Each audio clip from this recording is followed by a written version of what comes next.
Hello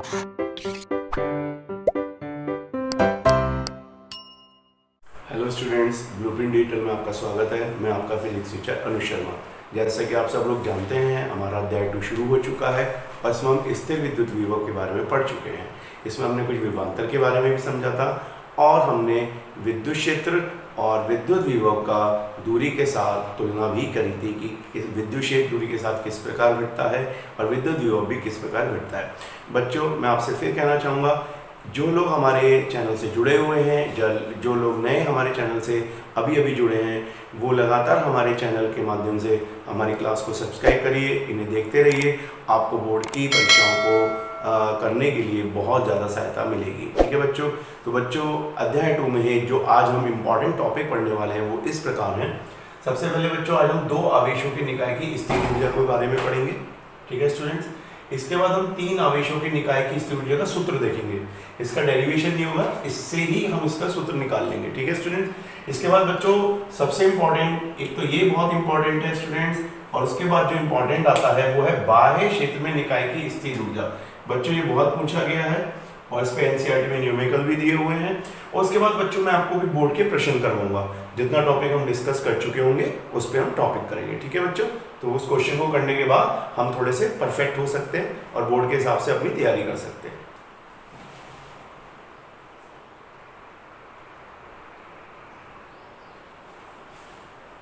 तो students, मैं आपको जो हमारा जो क्वेश्चन है अभी कि 2 निकाय, ऐसे निकाय जिसमें 2 आवेशों, उनकी स्थिर ऊर्जा का हमें सूत्र प्राप्त करना है और उसको अच्छी तरह समझनी है बच्चों। लेकिन मैं पहले ये चाहता हूँ कि हम स्थिर ऊर्जा को समझें।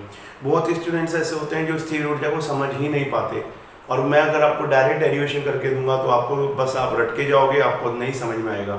तो बच्चों, पहले मैं आपको एक बात बता देता हूँ, आप थोड़ा सा पेशेंस रख के मेरे इस लेक्चर को सुनिए, आपको बहुत फ़ायदा मिलेगा।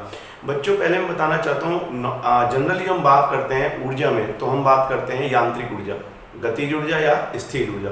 बच्चों, मैं एक बात कहना चाहता हूँ, इन दोनों में भी जो हम सबसे ज़्यादा जिसका हम फार्मूला पढ़ते हैं, डेरिवेशन पढ़ते हैं, या किसी वस्तु, किसी भी आवेश की जो हम ऊर्जा पढ़ते हैं बच्चों, स्थिर ऊर्जा के बारे में पढ़ते हैं। ऐसा क्यों होता है? ऐसा इसलिए होता है बच्चों, आप खुद सोच के देखो, हम अपनी लाइफ में गतिज ऊर्जा को कभी भी नियंत्रित नहीं कर सकते, स्टोर नहीं कर सकते, हम उसे इकट्ठा करके नहीं रख सकते।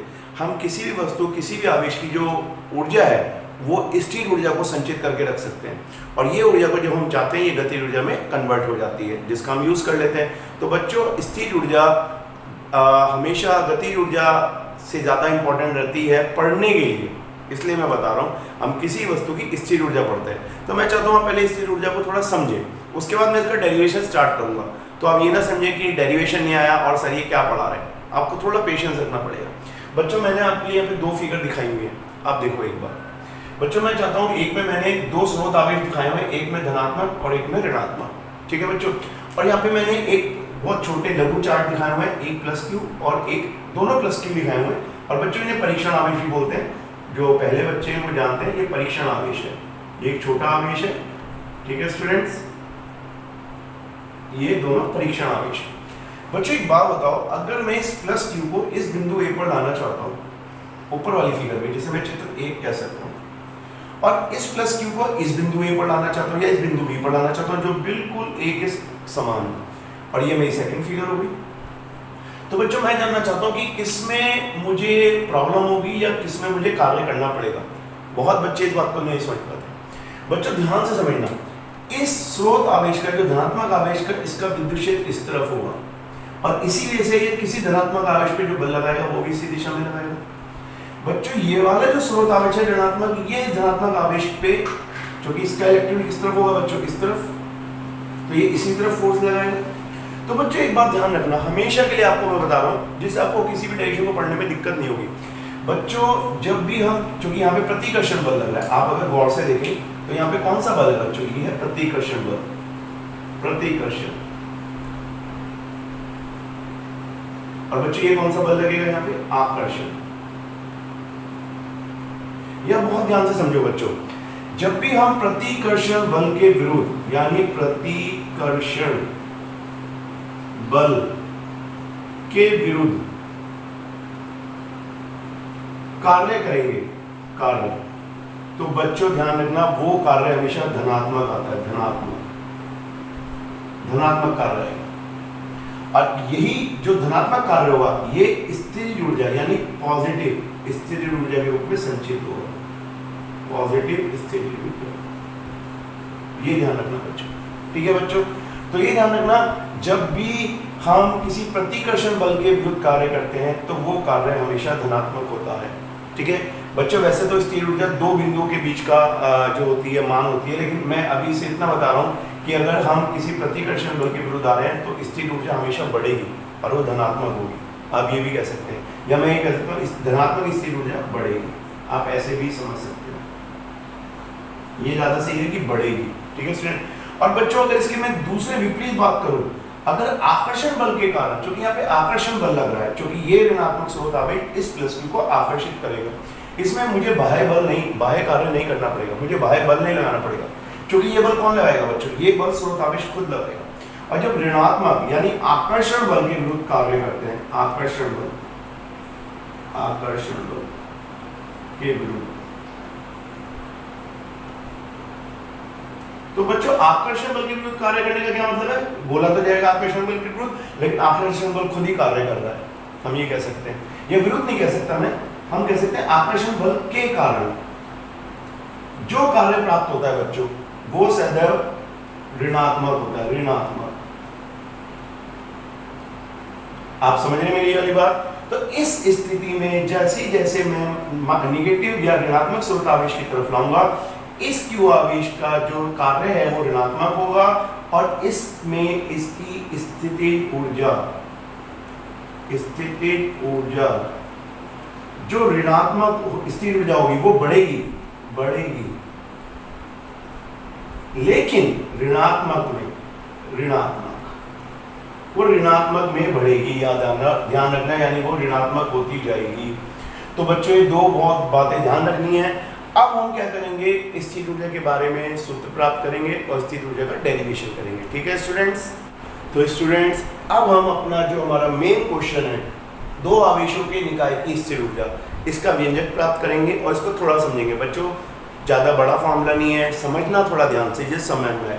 तो बच्चों मैं आपको बताता हूँ दो आवेशों की निकाय की स्थिर ऊर्जा होती क्या है। तो सबसे पहले मैं आपको बताऊँ, सपोज करिए मेरे पास दो आवेश है, एक आवेश मेरे पास यहाँ पे Q1 है और बच्चों एक आवेश इससे दूर रखा हुआ है अनंत पे, मैं ऐसे कह सकता हूँ अनंत पे, अनंत यानी इन्फिनिटी। और बच्चों ये भी अनंत पे रखा हुआ है, अनंत पे, इसे भी आप ऐसे मान सकते हैं इन्फिनिटी, ठीक है बच्चों। अब मैं दोनों, अब पहले तो अनंत का मतलब समझो बच्चों, ये दोनों इतनी दूर है कि इनका आपस में कोई प्रभाव नहीं है, कोई भी एक दूसरे से लेना देना नहीं है, कुछ नहीं जानते एक दूसरे के बारे में, ना इसका इस पे कोई प्रभाव है, ना इसका इस पे कोई प्रभाव है, कोई प्रभाव नहीं है। अब बच्चों मैं इन्हें पास लेना चाहता हूँ एक इनकी निर्धारित स्थिति पर। सपोज Q1 को मैं यहाँ लाना चाहता हूँ बिंदु A पर, ये यहाँ से A से आएगा, और बच्चों इस Q2 को मैं यहाँ लाना चाहता हूँ बिंदु B पर, इस प्रकार। और इनकी जो बीच की दूरी है उसको मैं निर्धारित कर लेता हूँ, उसका नाम थोड़ी देर के लिए मैं क्या रख लेता हूँ बच्चों, R1, इस प्रकार, ठीक है बच्चों। तो थोड़ा ध्यान से देखें कि अगर मैं Q2 को अनंत से लाना चाहता हूँ और Q1 को भी अनंत से लाना चाहता हूँ और ये उनकी निर्धारित स्थिति है, तो बच्चों ये एक सिस्टम बन जाएगा। अब ये दोनों आसपास आ जाएंगे और ये एक सिस्टम बन गया दो आवेश का, इस प्रकार। तो इन दोनों को किसी निर्धारित स्थिति में अनंत से लाने में जो कुल कार्य किया जाएगा, बच्चों इसको परिभाषित करेंगे, पहले आप समझिए। दो आवेशों की बात करें हम लोग, दो आवेशों को अनंत से किसी निर्धारित स्थिति पर लाने में जो कुल कार्य किया जाता है दोनों को लाने बच्चों, वो उस पूरे निकाय की, यानी दोनों आवेशों की निकाय की, कुल पूरे निकाय की, जिसमें दोनों आवेशों की बात करेंगे, कुल स्थितिज ऊर्जा कहलाती है। बात समझ में आती है बच्चों। इसका मतलब क्या हुआ स्टूडेंट, मुझे Q1 को लाने में भी कार्य निकालना है, मुझे Q2 को लाने में भी कार्य निकालना है, और जो कुल कार्य होगा यानी दोनों का सम करना है, दोनों को ऐड करना है। वो जो कुल कार्य मुझे प्राप्त होगा वो इस पूरी निकाय की स्थितिज ऊर्जा कहलाती है, ठीक है स्टूडेंट्स। अब हम कैसे करते हैं बच्चों, सबसे पहले हम इसमें स्टेप 1 देखते हैं। स्टेप 1, तो बच्चों थोड़ा सा ध्यान देगा। सबसे पहले हम Q1 की बात करें, सपोज करो उस टाइम Q1 नहीं है इसको मैं आपको एक फिगर में से दिखाता हूँ। यहाँ पे मेरे पास बिंदु A है और यहाँ पे मेरे पास अनंत पे कौन था बेटा Q1, और मैं इस Q1 को यहाँ लाना चाहता हूँ इस प्रकार, यहाँ ये Q1 आ जाएगा। अब आप मुझे बताओ जब ये Q1 यहाँ आ जाएगा तो यहाँ पे जो वर्क है बच्चों उसको मैं थोड़ी देर के लिए मान लेता हूँ W1 इस तरीके से, ठीक है ना। तो बच्चों इस Q1 को यहाँ लाने में मुझे कितना वर्क करना पड़ेगा? क्या यहाँ पे कोई और आवेश है? नहीं है, तो सीधा सीधा है, यानी इसे मैं कह सकता हूं कि मुझे विद्युत यानी कह सकते हैं कि हमें जो कार्य करना पड़ेगा किसी आवेश के विरुद्ध, वो कार्य नहीं करना पड़ेगा, कोई भी कार्य नहीं करना पड़ेगा, क्योंकि यहाँ पे कोई विद्युत क्षेत्र नहीं है, कोई और आवेश नहीं है। तो मैं कह सकता हूँ सीधा सीधा यहाँ पे इसको लाने में किया गया वर्क कितना होगा स्टूडेंट? 0। ये बात आपको समझ में आती है बहुत अच्छी तरह। तो अब Q1 अपनी स्थिति पर आ चुका है। अब जरा हम दूसरी फिगर में देखते हैं स्टूडेंट्स।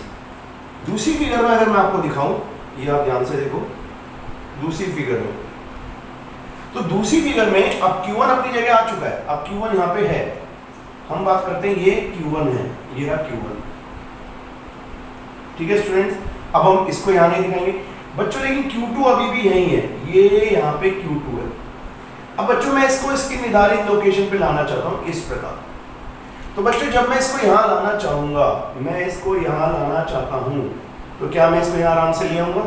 बच्चों अब मैं नहीं ला सकता, क्योंकि अब ये Q1 इस पर एक विद्युत क्षेत्र लगा रहा है।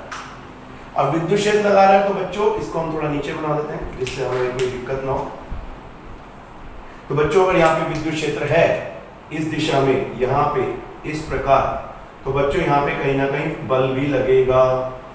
बच्चों ये बल कैसा होगा? इस आवेश पे अगर मैं इसे धनात्मक मानूं तो ये प्रतिकर्षण बल लगेगा। अब इस बल को, अगर इस आवेश को मैं यहाँ लाना चाहता हूँ तो मुझे कार्य करना पड़ेगा।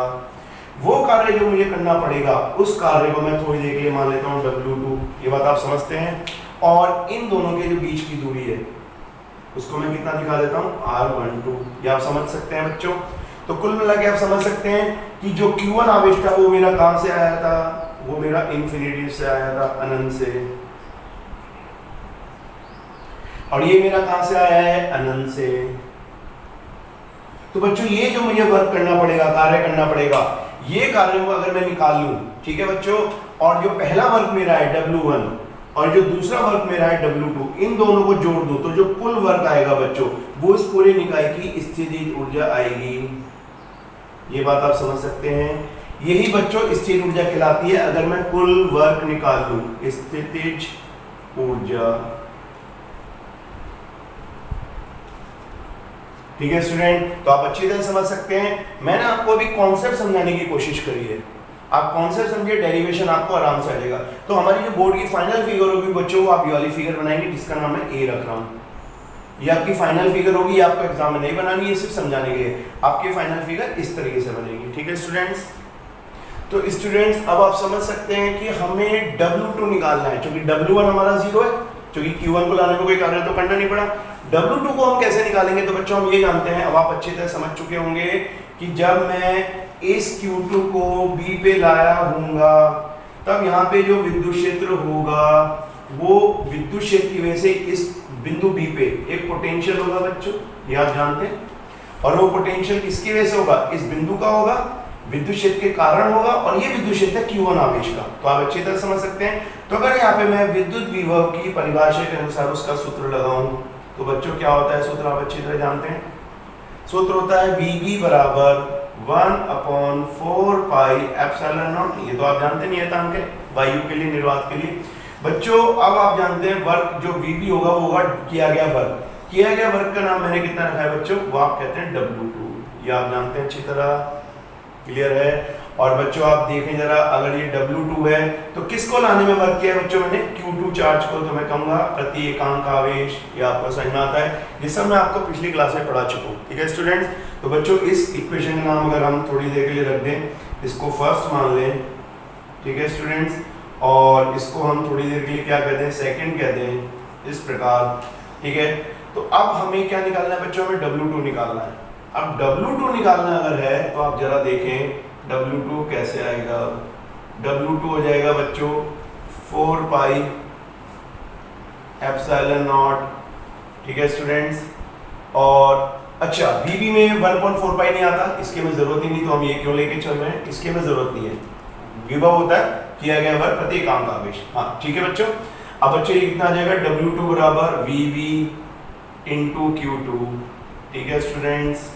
बच्चों बड़ी ध्यान देने वाली बात, हमने पिछली क्लास में जो हमने पहले पढ़ा था उसमें अगर आप ध्यान से देखें, हमने विद्युत विभव का सूत्र निकाला था। यानी इस बिंदु पे जो विभव होगा बच्चों इस आवेश का, Q1 आवेश का कितना होगा बच्चों, तो हम कहेंगे 1/4 पाई एप्सिलॉन नॉट। जिस आवेश की वजह से हम निकाल रहे हैं तो Q1 की वजह से निकाल रहे हैं, जो दोनों के बीच का डिस्टेंस है ये आप जानते हैं। यानी जिस बिंदु पर हम विभव निकाल रहे हैं उससे जो हमारा आवेश है उसके बीच का डिस्टेंस, ये आवेश यहाँ पे स्रोत आवेश का काम कर रहा है, तो इसको हम इस तरह से ले लेंगे। तो बच्चों हम जरा इसका अगर मान रख दें तो हम कह सकते हैं समीकरण 3 व 4 से, तो बच्चों कितना आएगा W2 हमारे पास, W2 आएगा 1/4 pi epsilon not Q1 Q2 upon R12। ये आप देख सकते हैं क्योंकि Q2 पहले से था, जब VB की बात करेंगे विभव की बात तो Q1 भी आ जाएगा। और बच्चों ये हमारे पास आ जाएगी इक्वेशन 5। अब जरा गौर से देख लें बच्चों, एक बार फिर देख लें, हमने बिंदु A पे जो पहले आवेश था उसको लेके आए तो किया गया वर्ग 0 था बच्चों। फिर इस आवेश को जो हमने यहाँ रखा तो इसने विद्युत क्षेत्र लगाना शुरू करा और हमें दूसरा Q2 आवेश बिंदु B पर डालना था, जिसमें हमने देखा कि विद्युत क्षेत्र इस बिंदु B पर इस आवेश पे एक बल लगाएगा जो प्रतिकर्षित बल होगा। हमने इस बल के विरुद्ध जो कार्य किया था वो हमने कार्य का नाम W2 रखा हुआ, ये W2 हमने विद्युत विभव के सूत्र से निकाल लिया। ये बात आप सब जानते हैं बच्चों। अब हमें कुल कार्य चाहिए, क्योंकि कुल कार्य जो होगा, कुल कार्य बच्चों यही जो है स्थिर ऊर्जा कहलाएगी। कुल कार्य यही स्थिर ऊर्जा कहलाती है, स्थिर ऊर्जा, स्थितिज ऊर्जा, ठीक है बच्चों। यही पूरी निकाय की स्थिर ऊर्जा कहलाएगी। और ये कैसा आएगा बच्चों, हम कहेंगे W1 प्लस W2। ये आपको सबको समझ में आती है बात। और ये क्या होगी बच्चों, इक्वेशन 6 हो गई, ठीक है। तो बच्चों अगर हम कुल ऊर्जा की बात करें, इसे हम U से भी प्रदर्शित कर सकते हैं।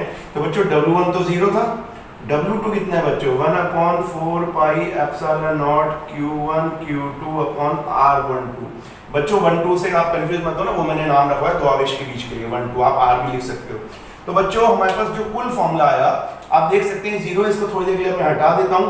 तो बच्चों मेरे पास दो आवेशों की निकाय की स्थिर ऊर्जा का कुल फॉर्मूला आया 1/4 pi epsilon not Q1 Q2 upon R12। इसको हम ऐसे लिख देते हैं R12, ये सिर्फ नाम के लिए। तो आप देख सकते हैं बड़ा इंपॉर्टेंट फॉर्मूला है बच्चों, इस पे न्यूमेरिकल बहुत आते हैं बोर्ड पे। और इसमें आप एक बात देखो, जब दो आवेश को लेके आते हैं तो बच्चों जो स्थिर ऊर्जा होती है पूरी निकाय की, वो दोनों आवेशों पे डिपेंड करती है। किसी स्थिर ऊर्जा किसी भी एक आवेश की नहीं होगी। अगर इसमें 3 आवेश होंगे तो 3 पे डिपेंड करेगी, वो भी अभी मैं आपको बताऊंगा। 2 होंगे तो 2 पे डिपेंड करेगी, और डिपेंड करते हैं उनकी लोकेशन पे, ठीक है बच्चों। तो ये बहुत इंपॉर्टेंट फॉर्मूला है, इसे आप देख सकते हैं। अब बच्चों इसको हम अच्छी तरह परिभाषित करेंगे क्योंकि इसकी परिभाषा बहुत आती है। तो स्टूडेंट्स अब एक बार इसको जो हमारी हमने स्थिर ऊर्जा का सूत्र या डेरिवेशन निकाला है इसको परिभाषित कर लेते हैं बच्चों। परिभाषा लिखने के लिए बहुत ज़्यादा आती है। तो बच्चों दो आवेशों को अनंत से उनकी निर्धारित स्थिति पर, जो भी हमें उनकी लोकेशन या स्थिति पर लाना है, किया गया कुल कार्य है। तो बच्चों ध्यान रखना, कुल कार्य की बात करते हैं हमेशा, ये इंपॉर्टेंट है वर्ड। किया गया कुल कार्य उन दोनों आवेशों के निकाय की स्थिर ऊर्जा कहलाती है या कहलाता है। किया गया कुल कार्य उन दोनों निकाय की स्थिर ऊर्जा कहलाता है, ठीक है। निकाय की स्थिर ऊर्जा कहलाती ही वर्ड आएगा शायद, ये सही है बच्चों, इस कहलाती सॉरी बच्चों। तो बच्चों एक बार फिर फॉर्मूला देख लें, क्या फॉर्मूला आएगा, 1/4 pi epsilon not Q1 Q2 upon R। अगर मैं सिंपल फॉर्मूला लिख दूं तो बच्चों R क्या है, R दोनों आवेशों के बीच की दूरी होगी जहां पे हमने लाना है, और दोनों आवेशों को हमने अनंत से माना हुआ है, ठीक है बच्चों। तो बच्चों अभी हमारा ये 2 निकाय का हो गया है। अब मैं आपको इसी से 3 आवेशों के लिए बताऊंगा, क्योंकि कई बार न्यूमेरिकल आता है तो उसमें 3 या 3 से 4 आवेश भी दिए होते हैं। तो उससे फिर कितने भी आवेश को कोई न्यूमेरिकल आ जाए, कोई भी सवाल आ जाए, आप आराम से कर दोगे, ठीक है स्टूडेंट्स।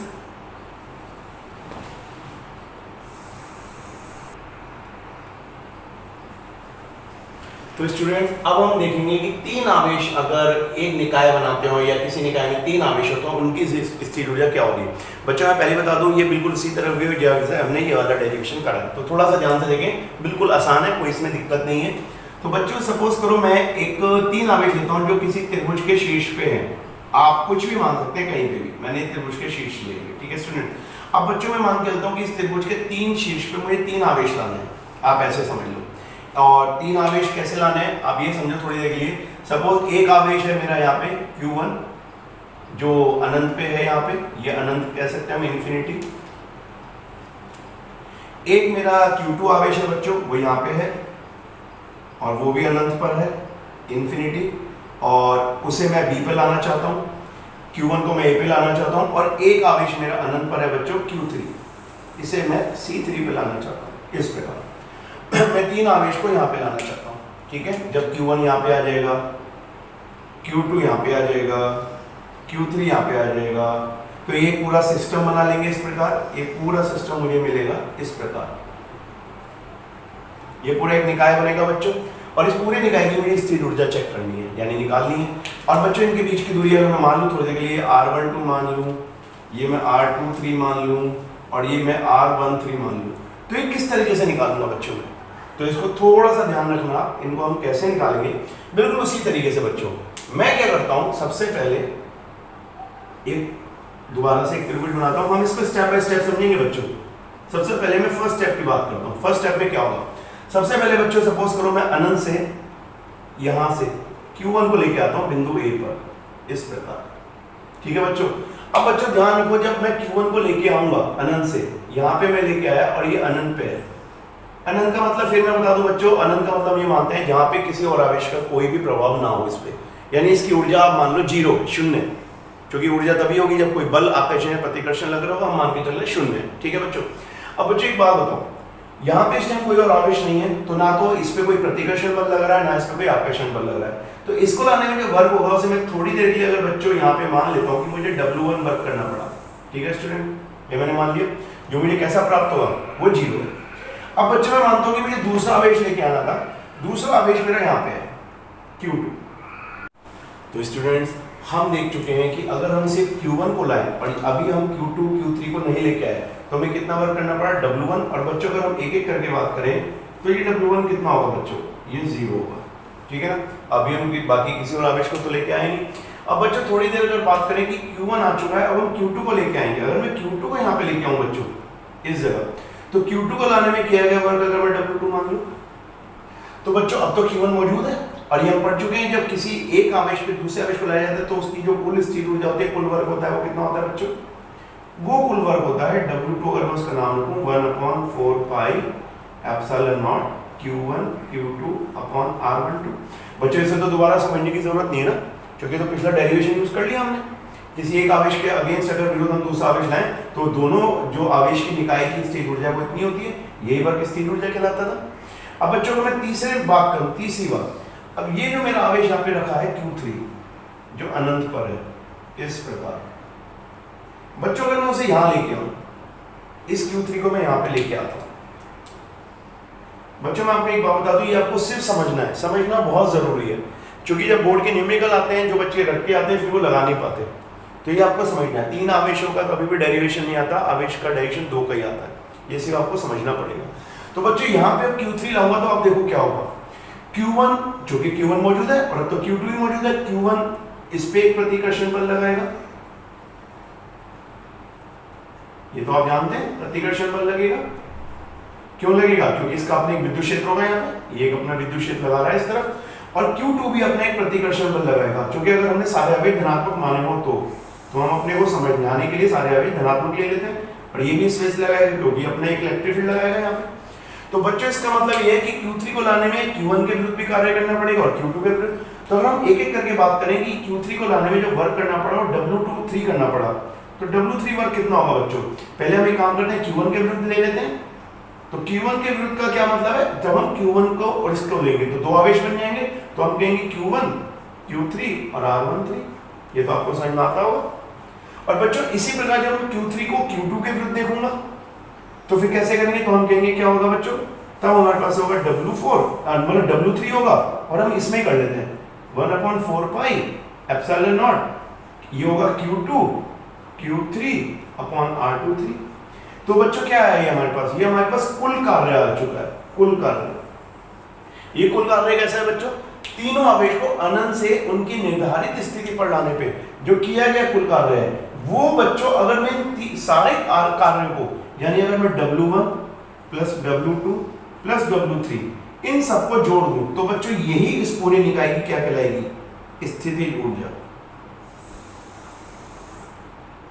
अब तो आपको बात समझ में आ रही होगी, और इसी को हम U से प्रदर्शित कर सकते हैं। तो बच्चों W1 0 था, ये तो आप देख चुके हैं, और ये कितना था 1/4 pi epsilon not Q1 Q2 upon R12, ये दो आवेश थे जो पहला और दूसरे के था। और बच्चों उसके बाद क्या हुआ 1/4 pi epsilon not Q1 Q3 R13 Q2 Q3 और R23, और 1/4 पाई एप्सिलॉन नॉट यहाँ पर। ठीक है बच्चों, तो बच्चों सीधा सीधा हमारे पास जो फॉर्मूला प्राप्त हुआ वो आप देख सकते हैं। अगर तीन आवेशों की हमें स्थिर ऊर्जा निकालनी है तो हम कहेंगे 1/4 पाई एप्सिलॉन नॉट सब में आएगा। बच्चों ये काम आप न्यूमेरिकल में भी कर सकते हैं, पहले कॉमन ले लेंगे। और जितने भी आवेश होंगे बच्चों, अब आप ध्यान से सुनो, जितने भी आवेश आप ला रहे हो 3 4 5, बच्चों हर आवेश का एक दूसरे के साथ जोड़ा बनेगा। अब हम ये कह सकते हैं सीधा सीधा, आप देख सकते हो Q1 Q2 के साथ, Q1 Q3 के साथ और Q2 Q3 के साथ, हर आवेश एक दूसरे के साथ होगा। और उनके बीच की क्या ली जाएगी बच्चों, दूरी। जब ये लेंगे तो इनके बीच की दूरी, ये लेंगे तो इनके बीच की दूरी, इसके बीच की दूरी हम क्या मान लेते हैं R13। ठीक है ना स्टूडेंट, तो हमारे पास आ गया, ये आ गया Q1 Q3 R13 और Q2 Q3 R23। तो बच्चों इस प्रकार हम कितने भी आवेशों की स्थिर ऊर्जा निकाल सकते हैं। तो बच्चों ये इस न्यूमेरिकल के लिए बहुत पूछा जाता है, और इस प्रकार हमारा तीन आवेशों के निकाय की स्थिर ऊर्जा होगी। बच्चों अगर n आवेश होंगे तो ये n आवेश की तरह जोड़े बनेंगे। ठीक है स्टूडेंट्स, तो स्टूडेंट्स आज की क्लास का तीसरा टॉपिक है, वो है बाह्य क्षेत्र में स्थिर ऊर्जा। बच्चों बाह्य क्षेत्र का मतलब है कि हमें कोई विद्युत क्षेत्र दिया हुआ है, वो किस आवेश की वजह से, उससे हमें कोई मतलब नहीं, वो हमें नहीं पता। उस विद्युत क्षेत्र में हमें आवेशों की स्थिर ऊर्जा निकालनी है। तो इसके लिए हम थोड़ा निर्देशांक ज्यामिति का प्रयोग करेंगे। इसमें आप देखो कि मैंने एक विद्युत क्षेत्र दिखाया हुआ है, ये एक वेक्टर राशि है, तो मैंने इसलिए इसको सदिश रूप में दिखा रखा है। बच्चों इसकी दिशा में नहीं दी हुई, ये पूरे हो सकता है कि हम कह सकते हैं x y z तीनों एक्सिस में। बच्चों में दो आवेशों के लिए लिया है, एक आवेश हमारा अनंत पे, दूसरा भी अनंत पे, और इनके एक दूसरे पे कोई प्रभाव नहीं है। बच्चों इन दोनों को मैं इनकी निर्धारित स्थिति पे लाना चाहता हूँ, यानी एक को बिंदु A पे लाना चाहता हूँ, जिसका मूल बिंदु से जो एक सदिश वेक्टर है, या हम कह सकते हैं स्थिति सदिश है, वो R1 है। और जो Q2 को लाना चाहता हूँ बच्चों, मैं B पे लाना चाहता हूँ, जिसका स्थिति सदिश कितना है बच्चों R2। ये हम इस बार इनको सदिश रूप में निकाल रहे हैं। तो बच्चों एक एक करके हम बात करेंगे, थोड़ा सा एक एक करके थोड़ा ध्यान से समझेंगे। सबसे पहले फर्स्ट सेकंड स्टेप के रूप में बच्चों, अगर मैं Q1 को A पे लेके आऊँ, जबकि उस टाइम Q2 मेरे पास नहीं है, मैं इसको थोड़ी देर के लिए हटा देता हूँ। तो Q1 को अगर मैं A पे लेके आऊँ तो यहाँ पे कोई चार्ज नहीं है, कोई आवेश मौजूद नहीं है, लेकिन बच्चों इस बार पहले से विद्युत क्षेत्र मौजूद है, ये ध्यान रखना। तो बच्चों यहाँ पे विद्युत क्षेत्र है आसपास, तो इस बिंदु पर इसकी वजह से, क्योंकि किसी आवेश का तो होगा, कहीं से तो होगा ही, इस विद्युत क्षेत्र का इस बिंदु पर एक विभव होगा, जिसे मैं किससे प्रदर्शित कर सकता हूँ बच्चों, VA से। ये तो आप जानते हैं, क्योंकि कहीं ना कहीं विद्युत क्षेत्र है तो उस बिंदु पर उसका विभव भी होगा। ये हम पहले पढ़ चुके हैं, आपको याद होगा, याद कर लेना। किसी विद्युत क्षेत्र में किसी आवेश को लाने में किया गया कार्य। ठीक है बच्चों, तो यहाँ पे विभव होगा। अगर ये विभव होगा तो इसको यहाँ लाने में कितना कार्य करना पड़ेगा, इस बात पे गौर करें बच्चों। तो अगर मैं उसको W1 मान लूँ तो W1 कितना होगा बच्चों, मैं अगर परिभाषा से बात करूँ तो अगर विभव मेरे पास है और मुझे वर्क चाहिए, तो मैं कह सकता हूँ जितना विभव होगा और जितना मैं चार्ज लेके आ रहा हूँ उतना वर्क मुझे करना पड़ेगा। अभी आप समझ सकते हैं, क्योंकि ये कहाँ से आया बच्चों, ये परिभाषा है V = W/Q। ये तो हम अच्छी तरह जानते हैं ना, इसको तो हमें बार-बार रिवाइज करने की जरूरत नहीं। तो बच्चों इस Q1 को लाने में हमें जो वर्क करना पड़ा, जो भी कार्य करना पड़ा, अगर मैंने उसका नाम W1 रख लिया हो तो वो इतना करना पड़ेगा। अब बच्चों थोड़ी देर के लिए बात करते हैं, वो हमारे पास Q2 भी है। अब हम Q2 को ले लेते हैं दोबारा से यहाँ पे अनंत पे। ठीक है स्टूडेंट्स, ये Q2 है और इसे बिंदु B पर लाना चाहता हूँ बच्चों में। ठीक है, तो बिंदु B पर जरा देखें बच्चों, अगर मैं इसे बिंदु B पर लाना चाहता हूँ इस प्रकार, ये Q2 यहाँ आ जाएगा। तो बच्चों यहाँ लाने में अगर मैं इसको मानूं कि यहाँ पे W2 वर्क करना पड़े मुझे, तो बच्चों ये W2 किसके अगेंस्ट मानूं मैं, क्योंकि अब तो Q1 भी मौजूद है यहाँ पे, अब यहाँ पे Q1 आ चुका है। और विद्युत क्षेत्र इस पे भी लगा हुआ है और विद्युत क्षेत्र पूरे में लगा हुआ है बच्चों, पूरे स्पेस में पूरी जगह पे विद्युत क्षेत्र है, तो विद्युत क्षेत्र यहाँ पे भी लगा होगा। तो बच्चों इस बार दो तरीके की हमें कार्य करने पड़ेंगे। एक हमें कार्य करना पड़ेगा बच्चों जो Q2 को विद्युत क्षेत्र के विरुद्ध करना पड़ेगा, क्योंकि यहाँ पे विद्युत क्षेत्र का विभव अगर मैं V मान लूं, क्योंकि आप जानते हैं विद्युत जो विभव होता है वो दूरी के हिसाब से चेंज होता है। अब इससे दूरी कुछ और हो गई है, क्योंकि अगर इस बिंदु की यहाँ से दूरी मैं थोड़ी देर के लिए क्या ले लूँ, R12, ये आप देख सकते हैं, ठीक है ना स्टूडेंट। तो आप देख लो कि वैसे हम एक काम करते हैं, अब हम सबसे पहले Q2 को जो निकालेंगे वर्क वो विद्युत क्षेत्र के अगेंस्ट निकालेंगे। तो उसको अगर मैं बात करूं W2, तो बच्चों W2 बाह्य क्षेत्र के विरुद्ध मैं यहाँ पे लिख देता हूं जिससे आप कंफ्यूज ना हो, बाह्य क्षेत्र, बाह्य क्षेत्र। तो बच्चों कितना हुआ, इसकी परिभाषा अनुसार जैसे हमने पहले किया है, जितना विभव होगा और जितना चार्ज को हम लेके आ रहे हैं, जितना आवेश लेके आ रहे हैं, इतना ही होगा। और बच्चों Q2 को मुझे एक वर्क और करना पड़ेगा जब मैं यहाँ लेके आऊंगा, क्योंकि अब Q1 भी मौजूद है। तो Q1 अपना यहाँ पे क्या करेगा, इसको एक प्रतिकर्षित करेगा, अपना एक विद्युत क्षेत्र लगाएगा। और बच्चों वो कितना होगा, अगर मैं उसे थोड़ी देर के लिए W3 मान लूं, ठीक है बच्चों, और वो हम सीधा सीधा जानते हैं कि जो Q1 आवेश की वजह से होगा वो सीधा सीधा फार्मूला होता है बच्चों। अब हमें इसमें सोचने की जरूरत नहीं है, इतना, ये बात आप समझ सकते हैं। और ये डिस्टेंस कितना हो जाएगा बच्चों, R12। ये क्लियर है आपको बात। अब बच्चों ध्यान से अगर हम समझें कि सारा वर्क करना पड़ेगा हमें बाह्य क्षेत्र के अंदर लाने में, ठीक है स्टूडेंट्स। बाह्य क्षेत्र के भीतर अगर हम दो आवेश को लाएं तो उससे जो निकाय बनेगा उसकी जो स्थिर ऊर्जा की सब वर्क को ऐड करके आएगी।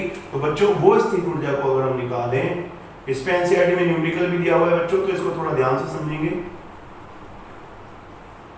तो ये स्थिर ऊर्जा होगी W1 प्लस W2। बच्चों ये दोनों वर्ग मैं यहाँ पे बता दूं दोबारा, ये बाह्य क्षेत्र के विरुद्ध किए गए हैं, कभी आप इस पे कंफ्यूज हो जाओ, बाह्य क्षेत्र के विरुद्ध, और एक W3 वर्ग, ठीक है बच्चों। तो टोटल ऊर्जा कितनी होगी बच्चों हमारी, वो हम कह सकते हैं कि VA जितना उस बिंदु पे विभव होगा, और Q1 बच्चों क्योंकि VA बिंदु पर एक निर्धारित स्थिति पर है तो उसको हम यहाँ पे R1 दिखा देते हैं कि R1 उसकी स्थिति है। ये सिर्फ R1 ये बता रहा है कि जो A बिंदु पर विभव है उसकी स्थिति मूल बिंदु से कितनी है, R1। और बच्चों कितना आवेश है उसका, Q1। इसी प्रकार VB हो जाएगा, वो R2 का फंक्शन होगा। ये सिर्फ लिखने का तरीका है बच्चों, को दूरी पे डिपेंड कर रहा है। और यहाँ पे कितना हो जाएगा बच्चों, Q2 प्लस कितना हो जाएगा स्टूडेंट, यहाँ पे 1/4 pi epsilon not Q1 Q2 upon R12। ये आप समझ सकते हैं।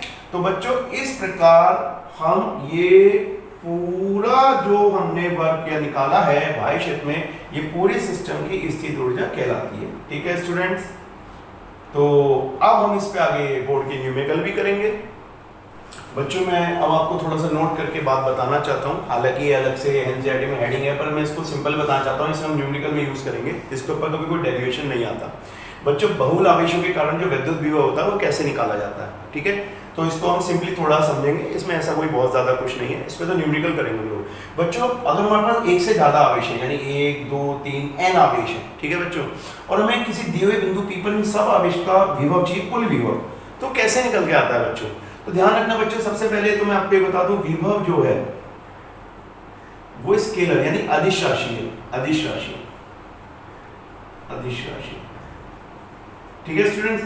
तो जब ये अदिश राशि है तो इसमें आप ध्यान रखना, इसमें हमें कोई दिशा या डायरेक्शन की जरूरत नहीं होती। मैं इसमें हर आवेश का जो विभव होगा उनको ऐड कर दूंगा। सपोज मैं Q1 का जो बिंदु P पर विभव मानता हूँ वो क्या मानता हूँ बच्चों, मैं उसे V1 मान लेता हूँ, और Q2 का जो विभव मैं मानता हूँ बिंदु P पर उसे V2 मान लेता हूँ। इस प्रकार जो n होगा उसे मैं Vn मान लेता हूँ, ठीक है स्टूडेंट। तो जितने भी टोटल विभव मैं निकालूंगा उन सबको तो मैं सिंपली अलजेब्रिक यानी उसे ऐड कर दूं बिना किसी डायरेक्शन को देखे हुए, तो वो मेरा कुल विभव कहलाएगा, इस प्रकार, ठीक है। जहां पे मैं V का जो फॉर्मूला जानते हैं हम लोग, क्या होता है, V upon is equals to 1/4 pi epsilon not Q upon R। ये बात आपको समझ में आती है। इसमें मैं आपको एक बात और बता देता हूं, थोड़ी देर के लिए। सपोज इनमें से कोई आवेश मेरे पास ऋणात्मक है, अगर कोई भी एक आवेश मेरे पास ऋणात्मक है, तो बच्चों जब मैं इनका विभव निकालूंगा, तो अगर मैं V निकालूंगा तो जो V1 आएगा बच्चों वो मेरा पॉजिटिव आएगा, जो V2 होगा मेरा वो भी पॉजिटिव होगा। बच्चों चूंकि अदिश राशि है, अदिश राशि में हम दिशा नहीं लेते हैं, तो जो चिन्ह होता है आवेश का, धनात्मक ऋणात्मक, उसको चिन्ह के साथ दिया जाता है। तो जब मैं इसका विभव निकालूंगा तो बच्चों वहां पे माइनस लिखा जाएगा, यह आप ध्यान रखना, इस तरीके से। तो विभव में हमेशा माइनस रखा जाता है। ठीक है स्टूडेंट, अब मैं आपको इसका एक न्यूमेरिकल करके दिखाता हूँ जिससे आपको यहाँ समझ में आ जाए सिंपली, फिर हम बोर्ड के न्यूमेरिकल अलग से करेंगे।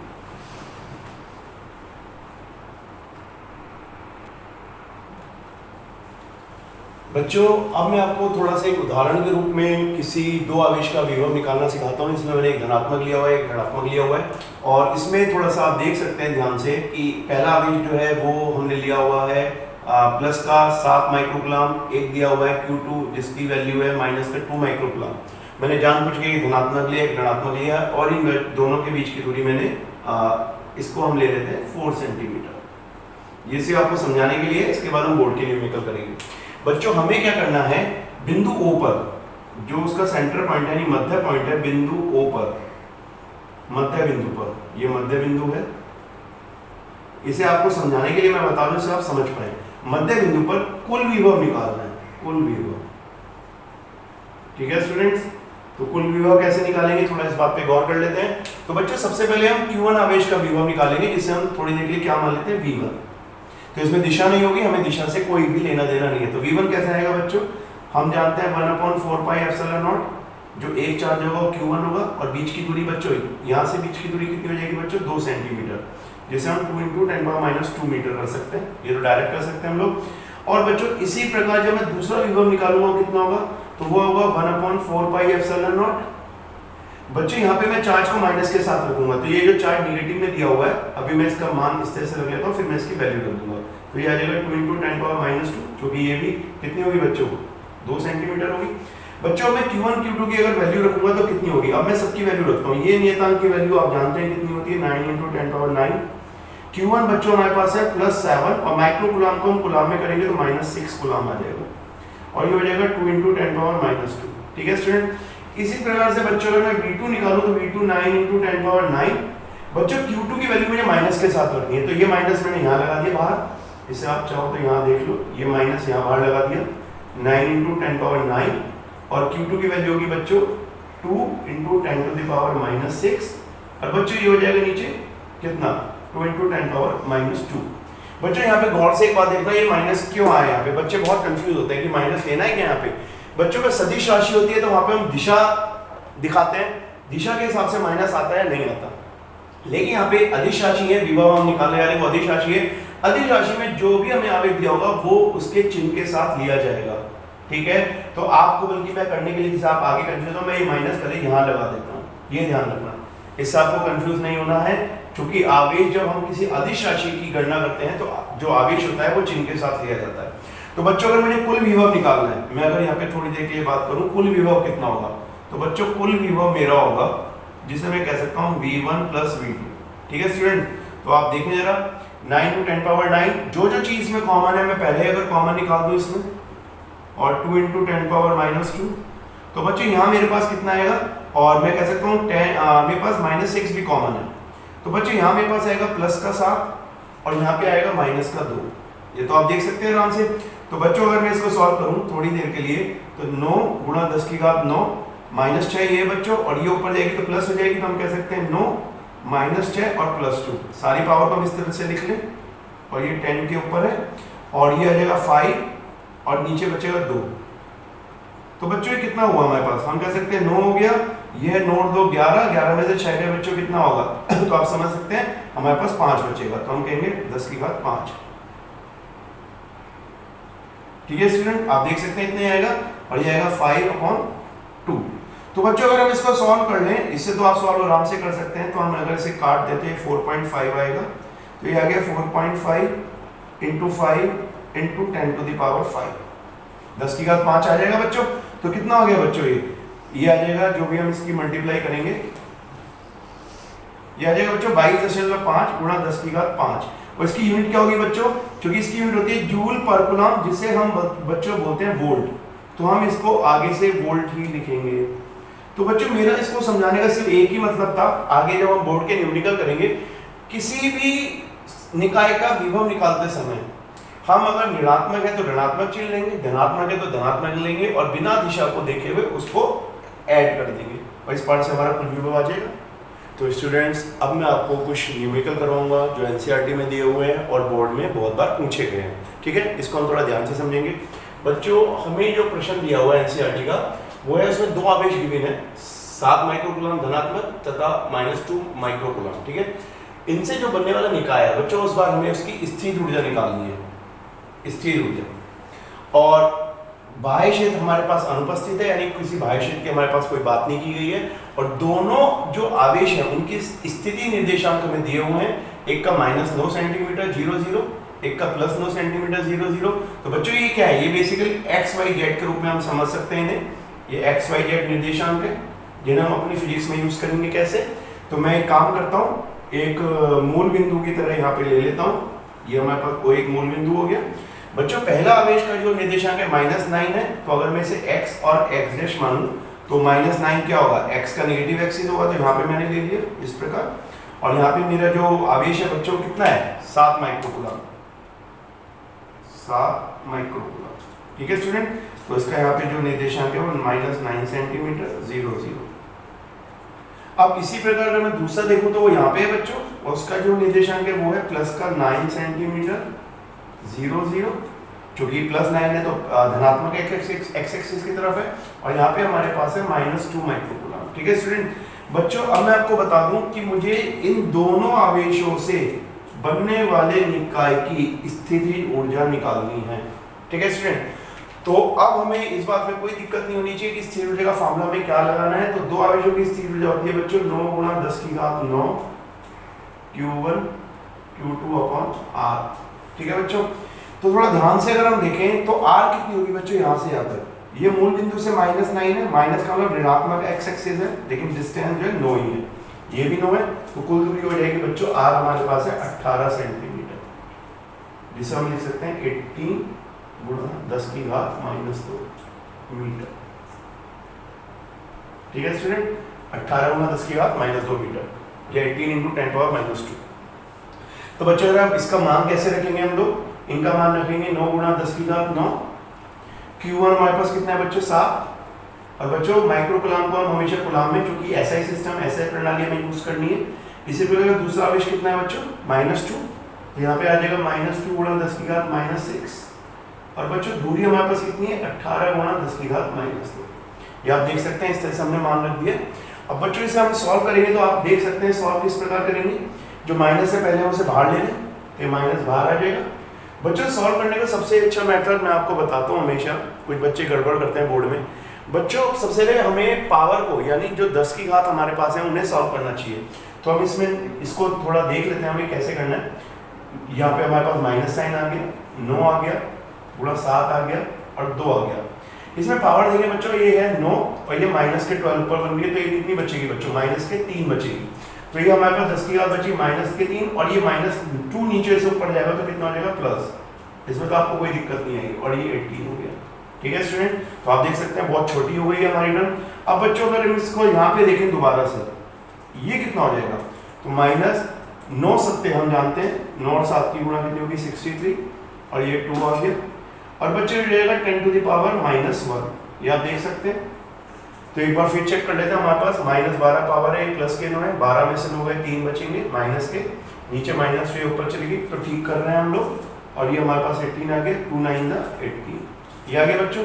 अब हम इसको देखें तो बच्चों यहाँ पे माइनस तो चल ही रहा है, और 63 9 को डिवाइड करें तो कितना आएगा 7 आएगा। और बच्चों 10⁻⁻1, अगर इस -1 को हटाएं तो बच्चों एक पॉइंट ले लेंगे यहाँ पे हम, 0 माइनस का आ जाएगा इस तरीके से, -0.7। और बच्चों ऊर्जा निकाल रहे तो जूल में होगी, जूल में।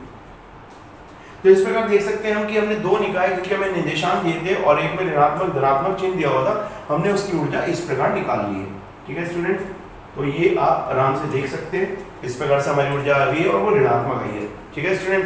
तो अगर ऋणात्मक चिन्ह है तो ऋणात्मक के साथ लेना है, धनात्मक है तो धनात्मक के साथ लेना है। स्टूडेंट्स जो न्यूमेरिकल हमने किया है उसका हम बी पार्ट करेंगे, इसके 2 पार्ट दिए हुए हैं एनसीईआरटी में। दूसरा पार्ट बड़ा इंटरेस्टिंग है, इस पे क्वेश्चन इसी पार्ट पे अलग अलग तरीके से क्वेश्चन आते हैं।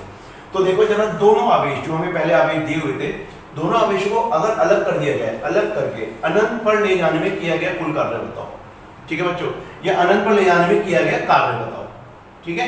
तो अब इसमें थोड़ा सा ध्यान देखें। हम जानते हैं जब हमने स्थिर ऊर्जा निकाली थी तो हम दोनों आवेशों को कहां से लाते हैं बच्चों, अनंत पे लाते हैं। अब इन्हें दोनों आवेशों में अनंत पे ले जाना है। तो बच्चों सबसे पहले मैं आपको एक बहुत इंपॉर्टेंट बात बताता हूं, नोट करके ध्यान रखें आप लोग, ये बहुत इंपॉर्टेंट चीज है। अनंत पर किसी आवेश की जो स्थितिज ऊर्जा होती है बच्चों, आवेश की स्थितिज ऊर्जा, स्थितिज ऊर्जा बच्चों वो कितनी होती है? अनंत पर जो आवेश होता है उसकी स्थितिज ऊर्जा होती है बच्चों 0, 0। ये आपको ध्यान रखना है, 0, चाहे वो एक आवेश हो चाहे दो आवेश हो, आप समझ सकते हैं।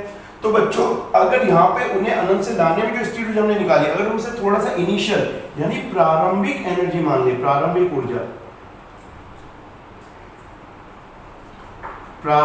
ऊर्जा, ठीक है स्टूडेंट। और अनंत में ले जाने में जो एनर्जी है बच्चों उसे क्या मान ले? अंतिम ऊर्जा, ये आप ध्यान रख सकते हैं। और वो हमें पता है वो कुल लेकर आएगी कितनी होगी? 0। और ऊर्जा क्या होती है बच्चों? किया गया वर्क होती है। तो अगर हम प्रारंभिक से अनंत में जाने का वर्क निकालना चाहते हैं तो बच्चों उसे मैं थोड़ी देर के लिए W मानूं तो ध्यान रखना उसका जो सूत्र सीधा सूत्र होगा बच्चों वो होगा अंतिम ऊर्जा माइनस प्रारंभिक ऊर्जा।